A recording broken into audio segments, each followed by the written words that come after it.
i-review natin yung Legato 100. So, nabili ko to sa Shopee. 1.5 sale. Tapos naka 0% pa for 3 months. Diba? Saan ka pa? Okay, so let's open it. Let's unbox it. So, yun. So, may kasama siyang charging case. So, may kita nyo sa loob. Ayan. So, yun na siya. So, pagka nilagay nyo siya dun sa loob, ayan, automatic nagcha-charge na siya. Ayan. Kita mo yan. And, ayan. Pag chinarge nyo to, usually lumalabas yun dito. Ayan. So, medyo matagal siya ng una nung chinarge ko siya. Para siyang power bank. So, yun. So, try na natin. Compare muna natin sa cable. So, what I'm using right now is this one. Yan. Ano siya? Yung regular guitar cable. So, here's the sound.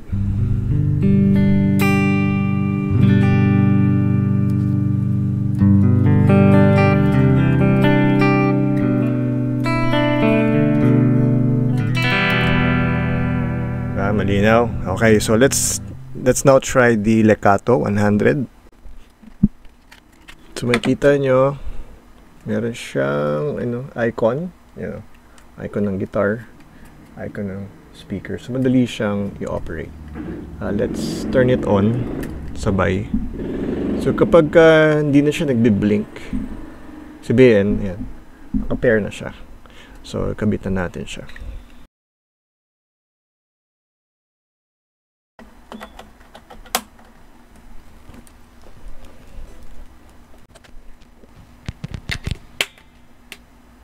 So, ganun siya. Malinis. So, let's try it out. Ito na yung totoong sound niya.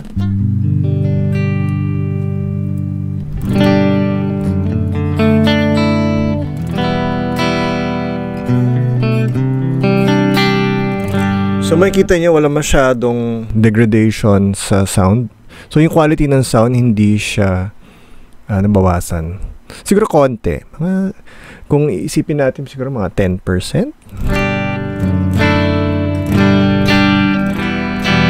Diba? Ang ganda, oh. Panalo, sa 1.5 lang. Yan yun, oh. Naka, siya, wireless na siya. Legato 100. So, sa aking palagay, okay siya. Sa murang halaga. So, subukan natin.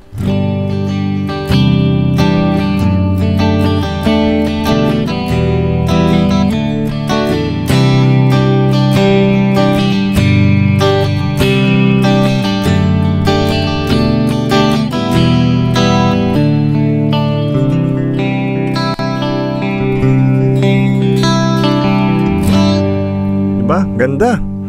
Ayos na ako dyan.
So Legato 100, good job.